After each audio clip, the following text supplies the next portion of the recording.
Há um tempo atrás, eu usei esses textos para falar com vocês sobre a necessidade de aprendizado. Eu aprendi que Deus é altamente intencional.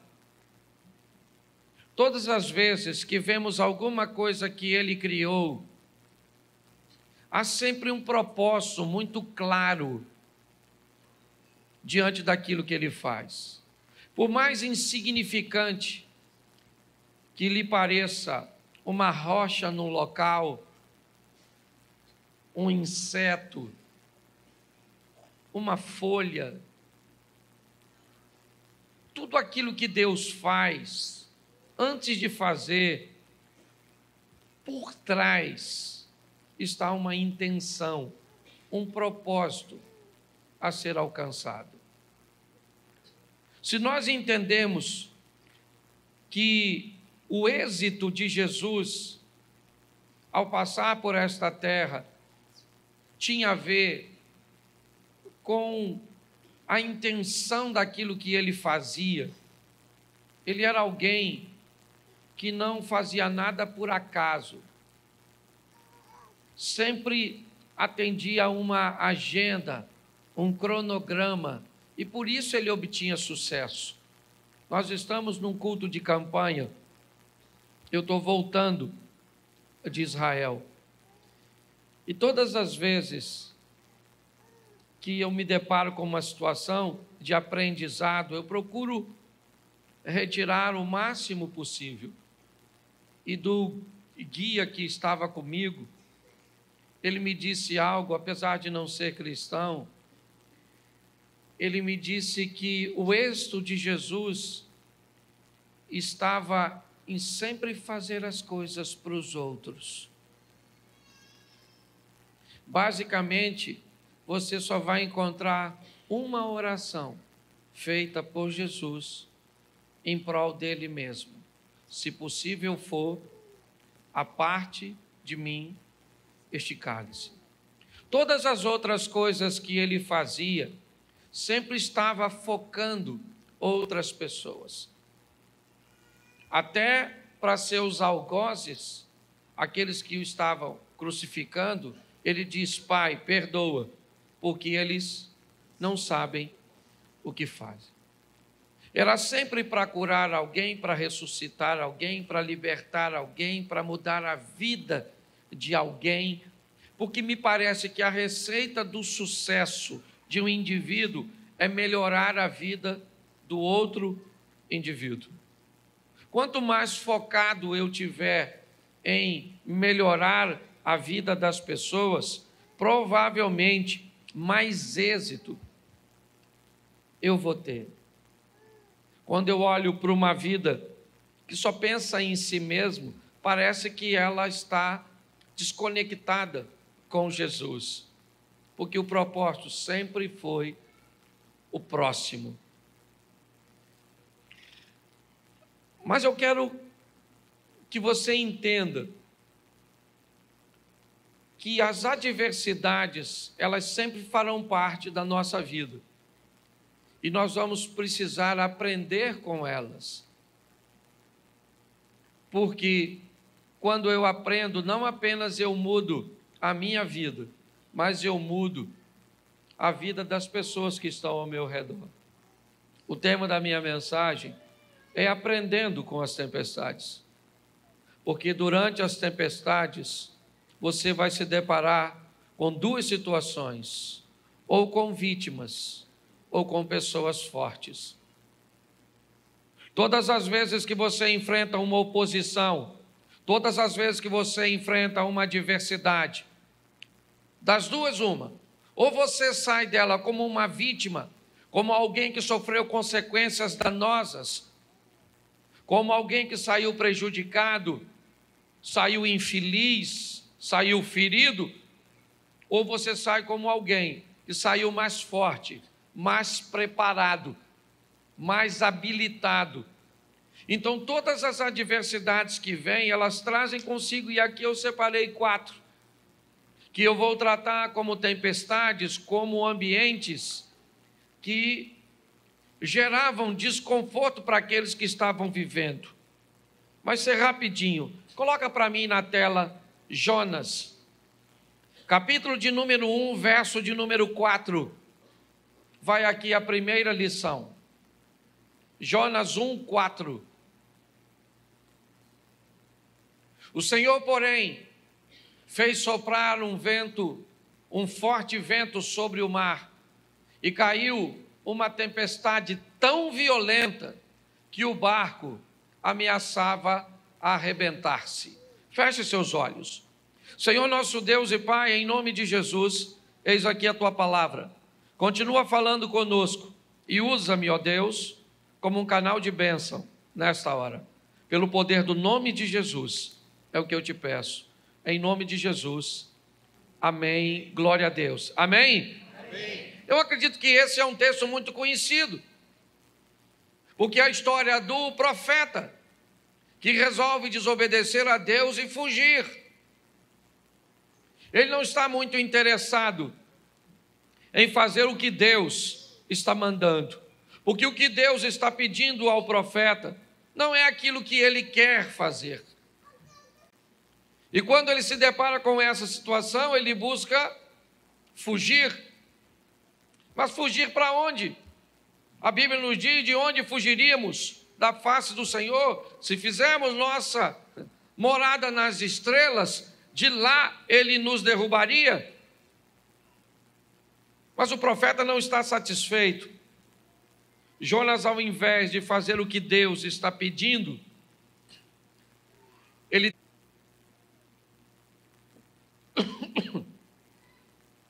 Mas preste atenção. Todas as vezes que alguém resolve desobedecer, ele precisa estar preparado a lidar com as consequências da desobediência. O que normalmente nós temos tendência a chamar de castigo. Eu tenho falado isso muito para a igreja. Utilize as palavras certas, as colocações certas. E provavelmente,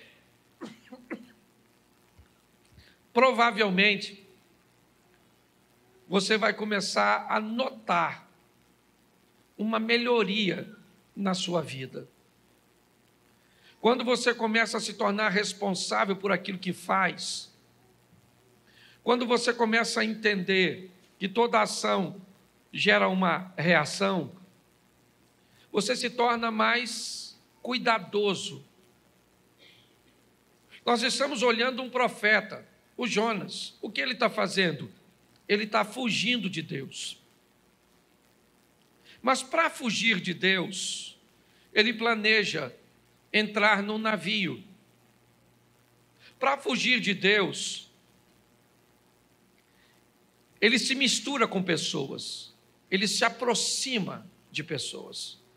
E todas as vezes que um desobediente se aproxima de alguém, essa pessoa precisa estar extremamente atenta. Por quê? Porque assim como uma fruta podre, ela pode apodrecer com muito mais facilidade às demais, um desobediente, quando entra na vida, na família, na rede social, na empresa de alguém, ele traz consigo todos os prejuízos. Quando Jonas entra no barco, o texto diz que o barco ameaçava a despedaçar. Por quê? Porque esse camarada entrou. Então, qual é a função da tempestade? Ela veio conversar com alguém daquele barco. Quem? O responsável. O que aquela crise veio é dizer para o responsável do navio: tem alguém dentro do seu barco que não deveria estar aí. E se você não tomar uma decisão de tirar esse indivíduo de dentro do seu barco, ele afunda. Quando nós vamos nos relacionar com alguém, é muito importante, principalmente se essa pessoa está vivendo crises, adversidades. Eu não estou dizendo para você se afastar dessas pessoas. Eu só estou dizendo para você buscar fazer uma leitura, porque aquilo está acontecendo. O capitão do navio, o navio é dele, ou pelo menos ele é o responsável.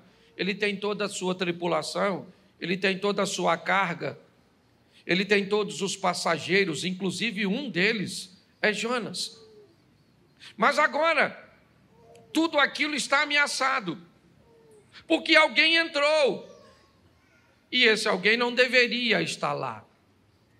A tempestade veio, ela era violenta, ela está sacudindo o barco já está correndo o risco de naufragar.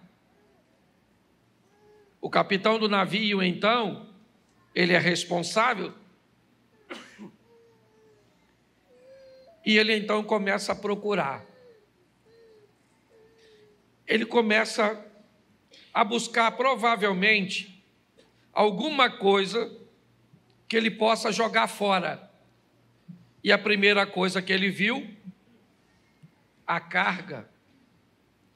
Se eu jogo a carga fora, eu deixo o navio mais leve. Se eu deixo o navio mais leve, a probabilidade dele afundar diminui. Eu dou mais flutuabilidade para ele. Então ele pega a carga e joga fora. Ele joga as malas fora. Ele joga tudo que ele pode jogar fora. Mas espera aí, pastor. O senhor não disse que o problema é Jonas? Pois é.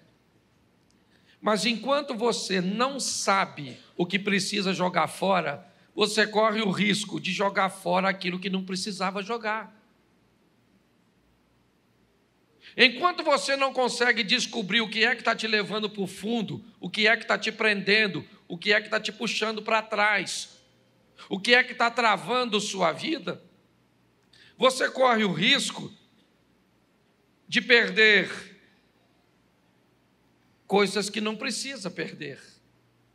Ah, por que eu perdi a minha empresa? Não precisava perder. Por que eu perdi meu casamento? Não precisava ter perdido. Por que eu perdi meu filho? Não precisava ter perdido. Por que eu perdi isso? Por que eu perdi aquilo? Por que eu perdi aquilo outro?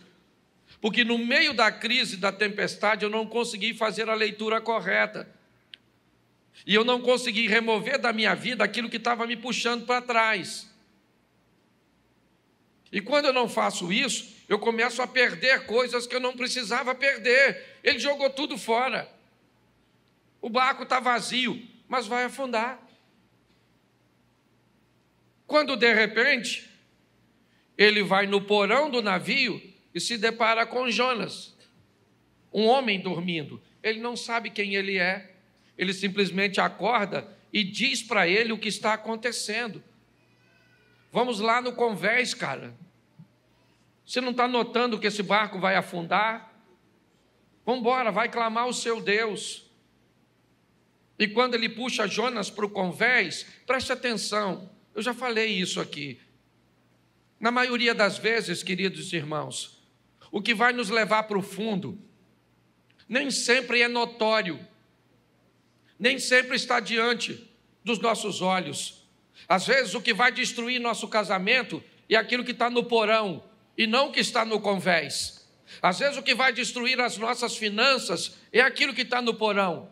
Aquilo que vai travar a nossa intimidade com Deus é aquilo que seu pai fez, e ele já morreu. Mas ficou aquilo no porão da sua alma, na escuridão, naquele lugarzinho úmido, que impede que o fogo do Espírito alcance por causa da umidade. Muitas pessoas não conseguem enxergar, porque não querem ir, talvez entrar nesse porão, trazer à lembrança novamente aquilo que te feriu. Não adianta mudar para um casamento novo se não corrigir a postura que acabou com o velho. Não adianta trocar de emprego, não adianta, não. Se não houver uma correção, se não houver uma mudança de postura. E muitas vezes as pessoas não conseguem entender. A crise chegou, o desemprego chegou, o problema chegou, o que ele é uma tempestade. E qual é a função? Denunciar. dizer para você: muda. Dizer para você: reveja seus valores, seus conceitos, reposicione-se. Mas não, pessoas mudam de ambiente, mas continuam com a mesma postura. A nossa proposta de recomeçar aqui como igreja não tem a ver. Desculpa que eu fiquei basicamente 11 dias falando todos os dias, 4, 5 vezes por dia. Por isso que a voz está assim, a garganta está desse jeito.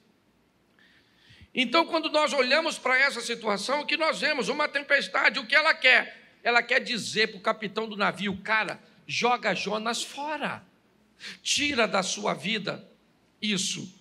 Isso o quê? Eu não sei.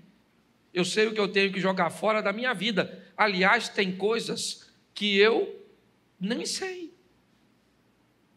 Eu preciso de uma revelação de Deus, de uma avaliação, para descobrir o que eu tenho, sabe? O que eu tenho que tirar da minha vida para esse desejo por esse tipo de coisa sair do meu coração? Quem é que eu preciso remover de meu ciclo de amizade que pode estar trazendo para mim esse tipo de comportamento? O que é que eu preciso trazer ou retirar do meu casamento para melhorar meu convívio com minha esposa? Eu preciso entender que essa tempestade aqui de Jonas, ela é uma tempestade que vem para denunciar, ela vem para dizer: ô, cara, entra aí na sua vida, vai lá no porão, vasculha, pare de perder o que você não precisa perder, pare de jogar fora o que você não precisa.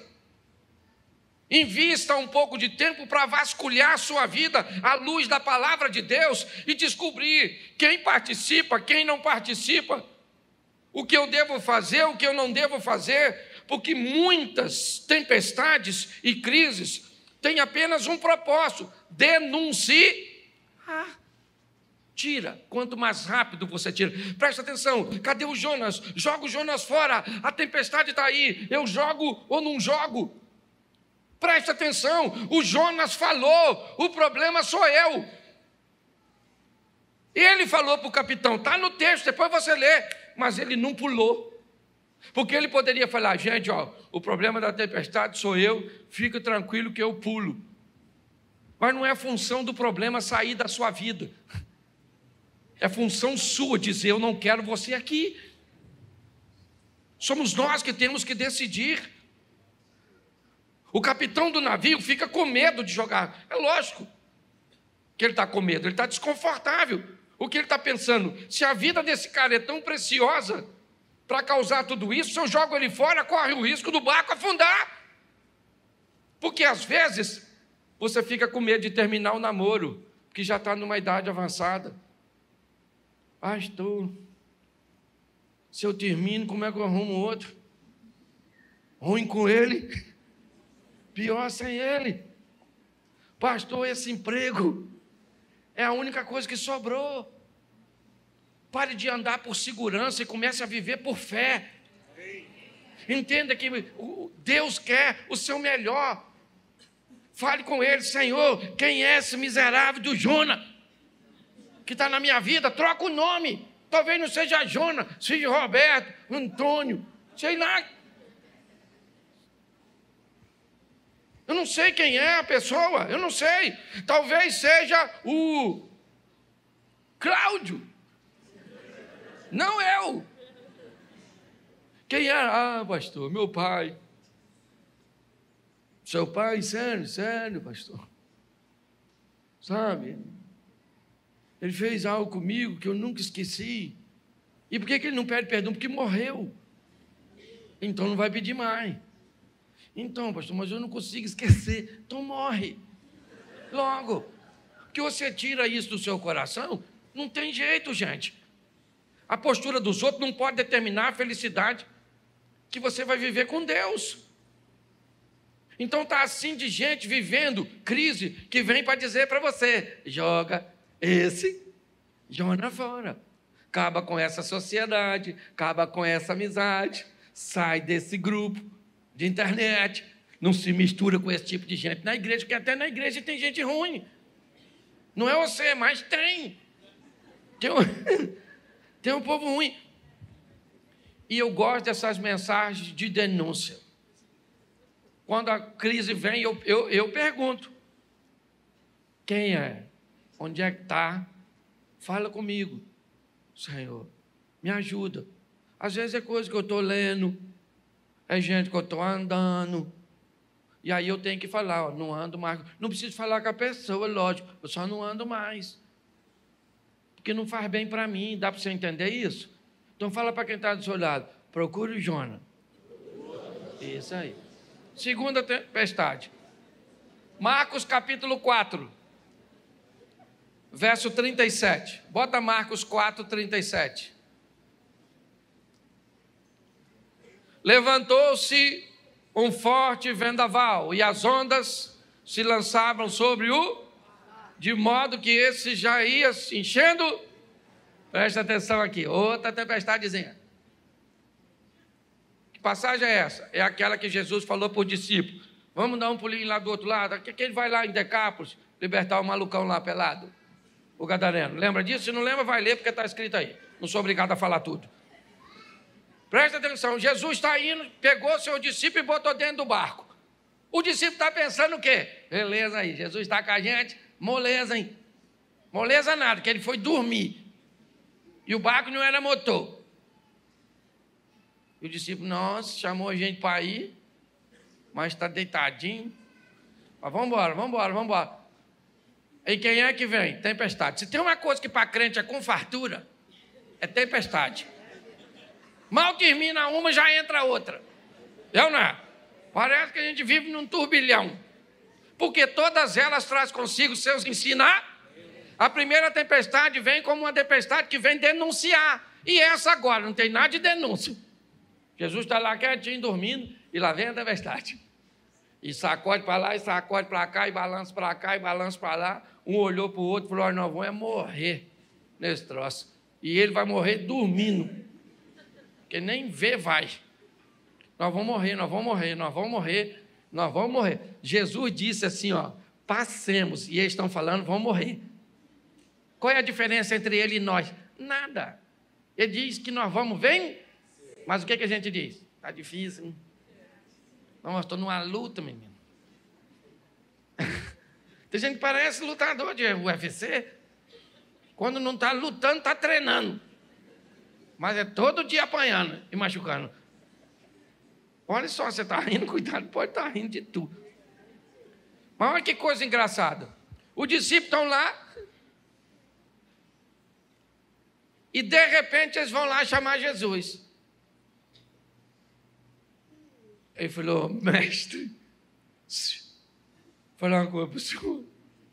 Deu ruim. Porque olha só, nós vamos afundar. Já está decidido. Nós vamos afundar. Jesus levantou, falou para o vento: cala a boca. Ô mar, menos. Marola. Piscina. O vento aquietou. Os caras que andavam por Jesus ficavam olhando um para o outro, falando assim: quem é esse? Muito prazer, Jesus. Estamos andando já há um tempão junto. O que essa tempestade vem mostrar? O poder de quem anda com ele. É isso. Tem problema na nossa vida que só vem para tentar fazer com que nós venhamos descobrir quem é aquele que está no barco conosco. Porque Jesus disse: passemos. Ele não disse passe, ele disse: passemos, eu vou junto com vocês. O que pegar para vocês, pega para mim. Quem se levantar contra vocês, se levanta contra mim. É isso, eu vou estar com vocês. Tem tempestade, gente, que só vem para isso. E aí tem gente que perde tanta oportunidade de descobrir. Porque fica com tanto medo, que não consegue ter a experiência de descobrir que aquele que está com você, aquele que está conosco, é maior do que tudo aquilo que nós vamos enfrentar. Tem tempestade que só vem para isso, só para mostrar o quão grande é o nosso Deus. A maioria delas, fala sério, gente, é o mesmo motivo que Davi enfrentou Golias. Por que Davi enfrentou Golias? Sabe por quê? Porque ele matou leão e urso. Foi por isso. Ele falou para o Saul que foi por causa disso. Saul falou: garoto, deixa eu falar uma coisa para tu, não vai rolar. O cara é grande, tu notou que o cara é grande, guerreiro, grandão, fortão, o cara tem escudo. O que tu tem? Uma tiradeirazinha. Davi falou: não, peraí, vou falar uma coisa para o senhor aqui. Eu estava apacentando as ovelhas do papai em certa ocasião, e aí veio um leãozão lá e falou: vou pegar uma ovelha. Eu falei: não mexe com a ovelha é do papai, não é nem minha. É de papai, mas papai deixou comigo, e eu vou, não pega não. O leão falou: eu vou pegar. Davi falou: então pega que eu arrebento você. Matei o leão, depois vem o urso que estava desavisado, matei o urso. Então eu vou falar para você, eu mato esse gigante. Deixa eu falar uma coisa para você. Quantos leões e ursos você já enfrentou na sua vida? Qual deles que te destruiu? Então não é esse que você está enfrentando hoje que vai te destruir. Porque o Deus que te deu vitória no passado é o mesmo Deus para te dar vitória hoje. É assim que funciona. Mas tem tempestade que só vem para mostrar para nós. Se eu desse oportunidade agora, estava assim de gente para falar: ah, pastor, sofri pra caramba em 1900 e quase morri, mas Deus me salvou. Já tive 3 câncer e não morri. E não sei o quê, já fui atropelado, já fui isso, já fui aquilo outro, já sofri isso, achei que minha vida acabou. E olha eu aí. Por que tem tempestade que só vem para isso? Ela não vem para denunciar, não é porque você está em pecado, está fugindo. Às vezes você está maneiro. Olha, o discípulo estava lá. Jesus falou: vamos para o outro lado. Ele falou: claro!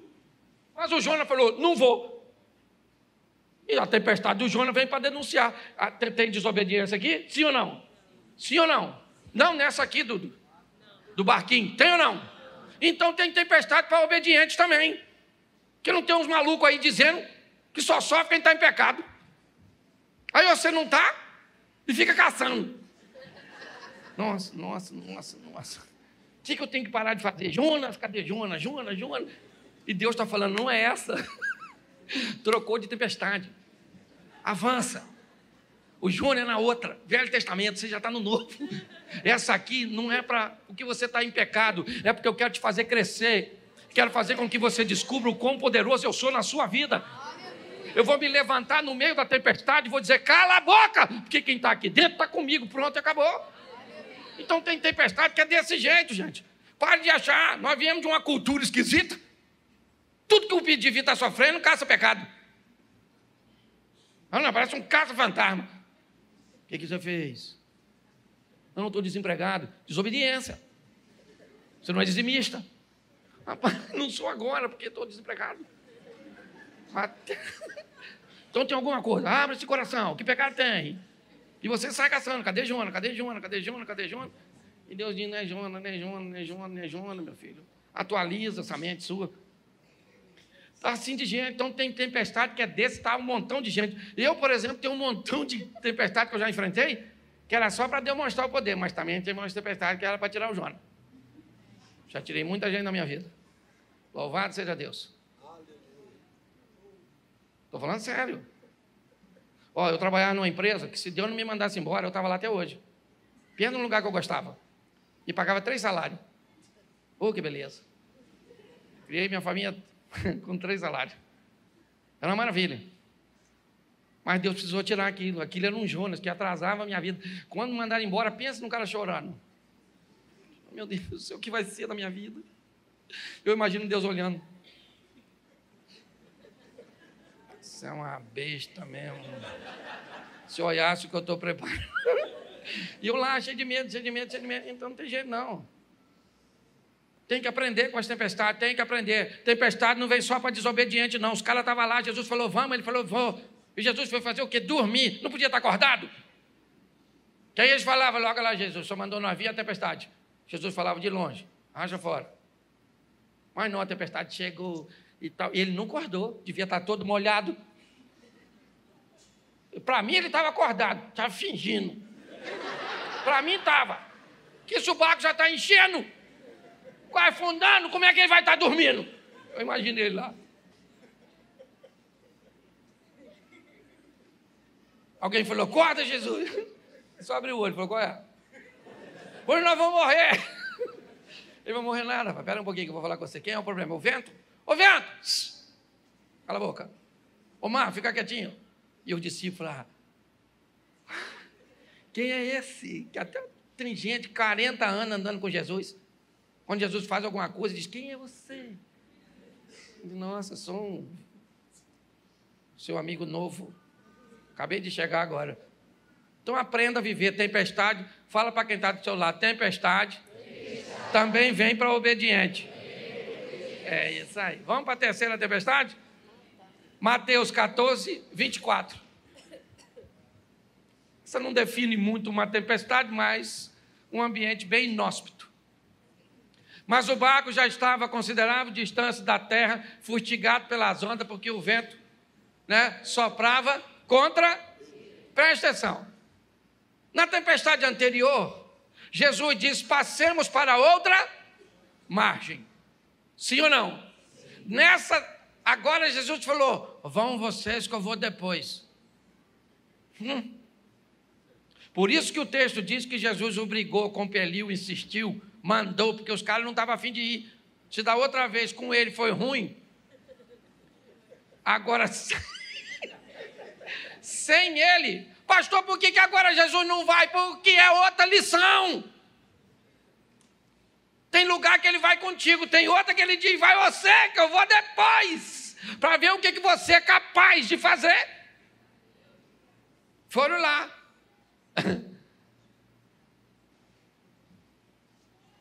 3h da manhã, tudo escuro, Jesus foi, andando em cima d'água. Não visou como é que ia. Está ele literalmente tirando onda, cantando Roberto Carlos. Esse cara sou eu. Eu imagino ele andando assim, batendo um papo e tal, conversando com as ondas. De repente os discípulos estão lá, tudo assustados. Nossa, tudo escuro. Hoje ele mandou a gente vir, não veio, foi lotratante. Gente, desde quando eu me converti, estão falando que Jesus está voltando. Até hoje não voltou. É verdade, eu estou mentindo não, que ele vai voltar, ele vai, mas que voltou, não voltou. E os discípulos estão lá, e volta, não volta, não volta. De repente parece um cara andando em cima d'água, um holograma. Alguém falou. Ou um fantasma. Ô gente, se você está tudo escuro, aproximadamente 3h da manhã, tu já está com medo desgraçado. Alguém... Parece uma imagem em cima d'água, um infeliz de dentro do barco. Era discípulo. Discípulo. Provavelmente um Judas Iscariote, um Tomé. Falou, fantasma. Ninguém correu. Não tinha onde correr. Estava em alto mar. Porque na maioria das vezes, durante a tempestade, não tem rota de fuga. Você tem que enfrentar. Tempestade não é para te destruir, nem para você fugir. É para que você veja o que Deus é capaz de fazer. Ou o que você é capaz de fazer. Porque na anterior, quem fez foi Jesus. E nessa? Está ventando, ventando, ventando, ó. Ventando, ventando. Pedro.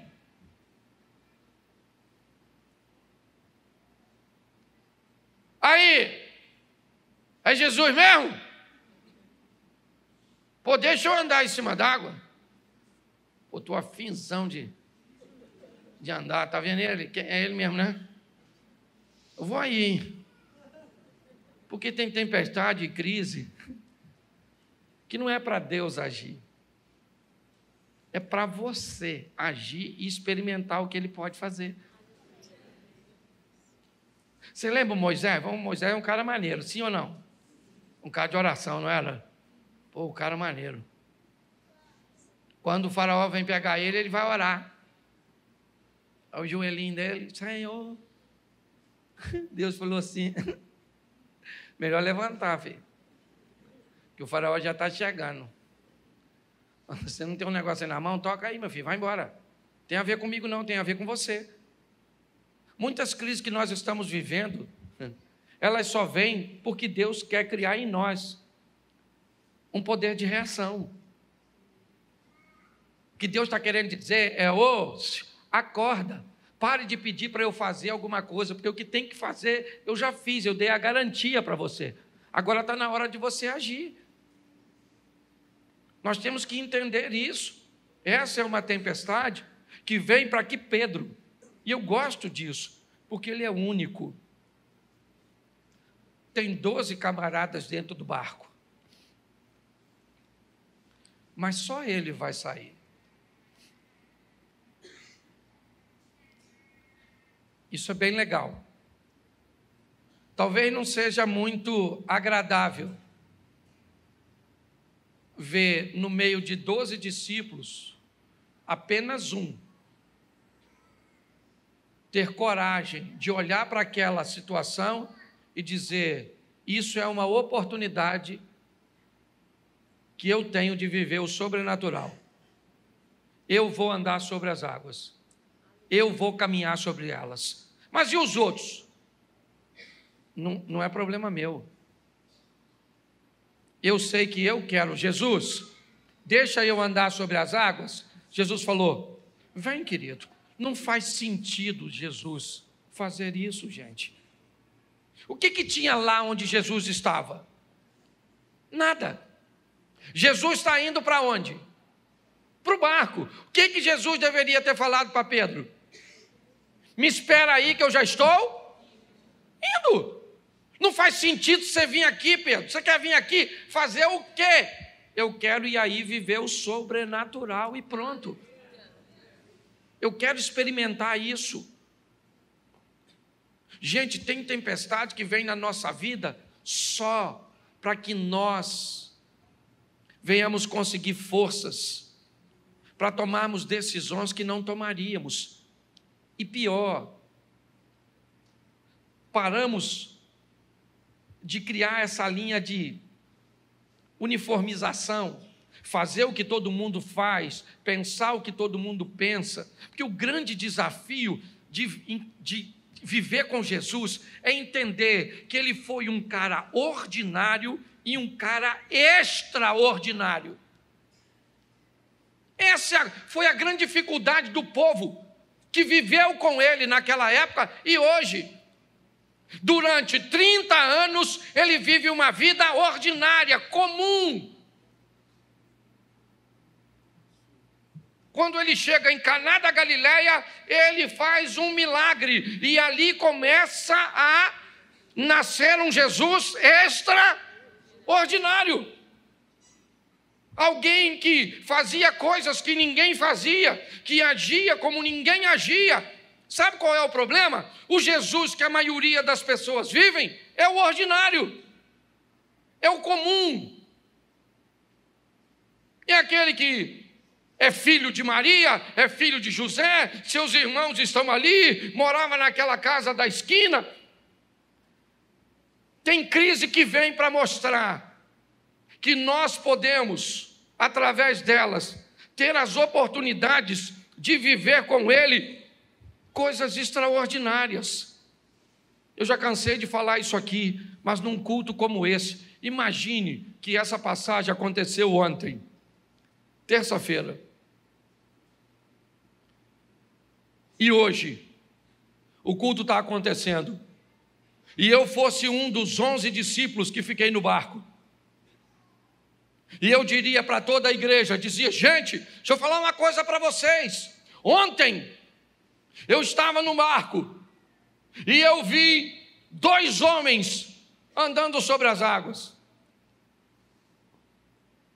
Mas o Alexandre poderia se levantar aqui dentro da igreja e dizer: pastor, empresta o microfone. E ele poderia dizer: gente, só para ficar registrado, um dos 2 homens era eu. Fui eu que saí, junto com Jesus. Porque quem fica no barco só conta milagres a respeito dos outros. E quem sai do barco conta milagres a respeito de si mesmo. A questão é quem você quer ser. É isso. É a hora de agir.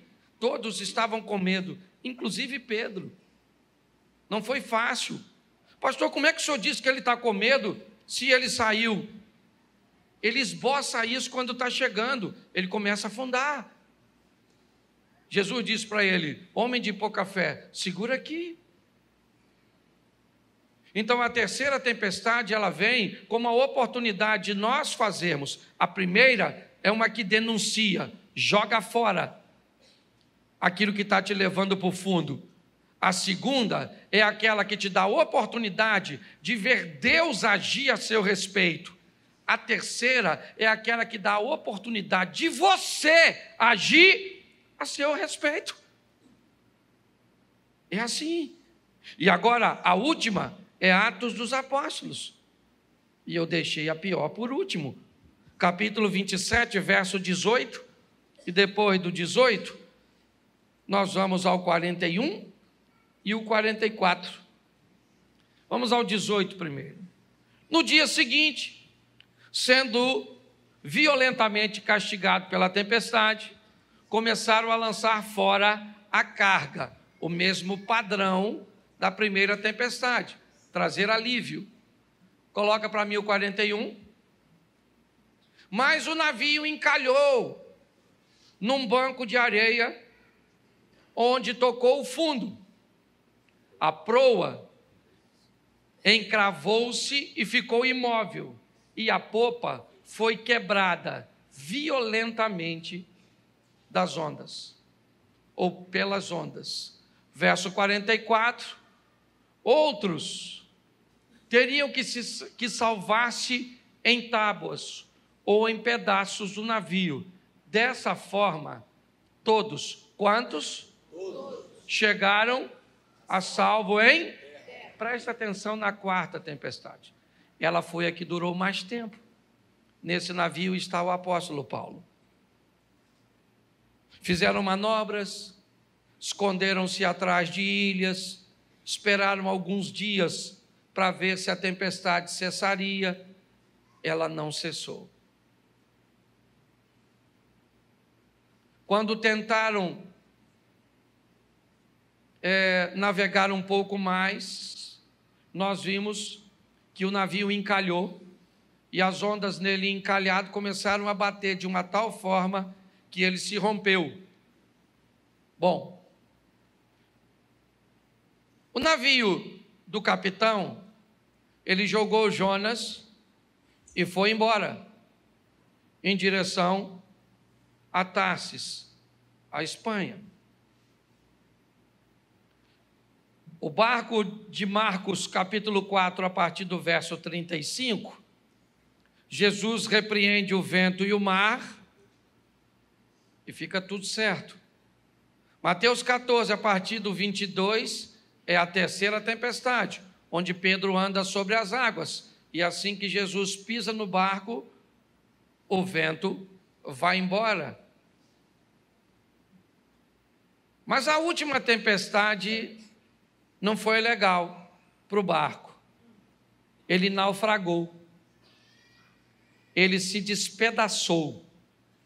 Mas o texto diz que as pessoas que estavam no barco, presas aos destroços, conseguiram chegar na areia e ninguém morreu.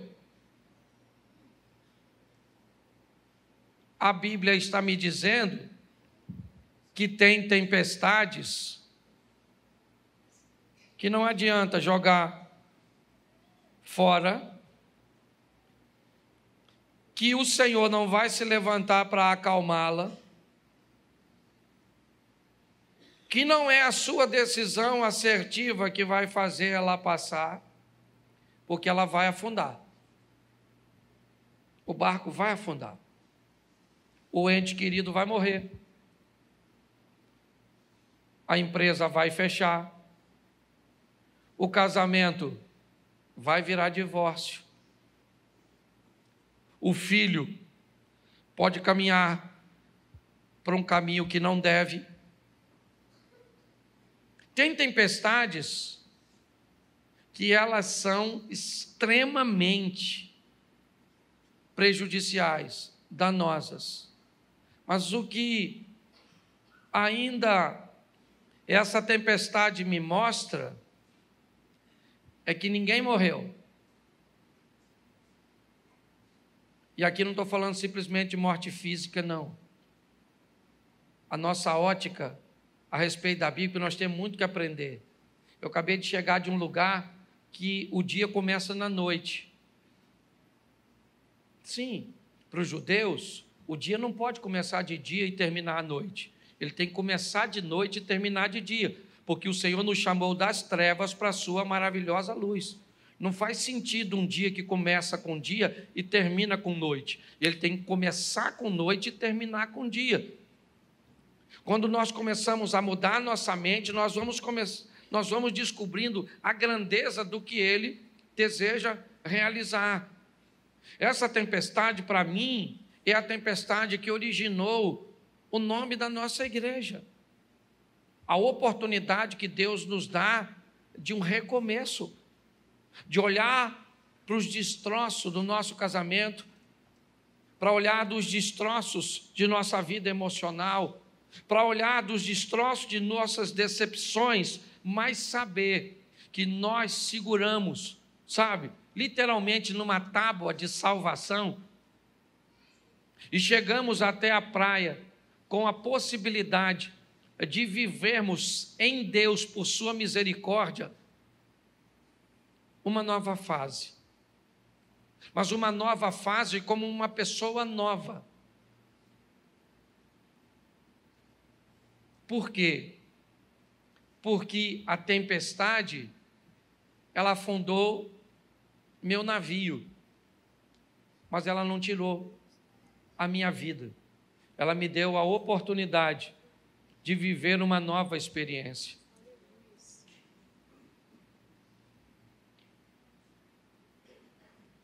É muito importante nós entendermos isso.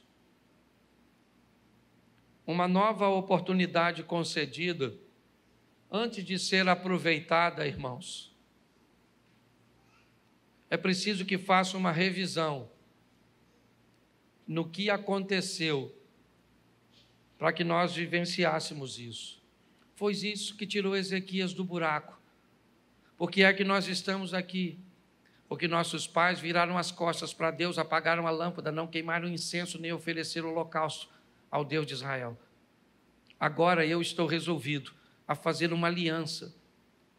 Eu quero uma nova oportunidade, mas para tomar uma postura diferente. Vamos sair daqui primeiro para fazer uma leitura. Que tempestade eu estou vivendo? Eu não vou pedir para você levantar a mão, mas a maioria de nós sempre estamos envoltos numa tempestade. Pastor, eu acho que a minha é a oportunidade de achar o Jonas, que, aliás, até tem gente que já sabe quem é, ou onde o Jonas está, mas tem medo de jogar ele fora. Outro já diz, nada, pastor, essa aí é porque Deus vai se levantar a meu favor. Beleza, você vai ver a mão de Deus. Pastor, a minha eu acho que não tem nada a ver com Deus, que eu estou esperando Ele agir há tanto tempo que hoje eu descobri que quem tem que agir não é Ele, sou eu. Ô pastor, a minha acabou com o meu barco. Eu garrei numa ripa, não foi nem numa tábua. Só tinha um pedacinho. Pois é, eu não sei, eu só sei de uma coisa. Você não está nesse mundo para perder. Amém. Você veio aqui para ganhar. Amém. Posso ouvir um amém? Amém. Isso aí, nós viemos aqui para ganhar.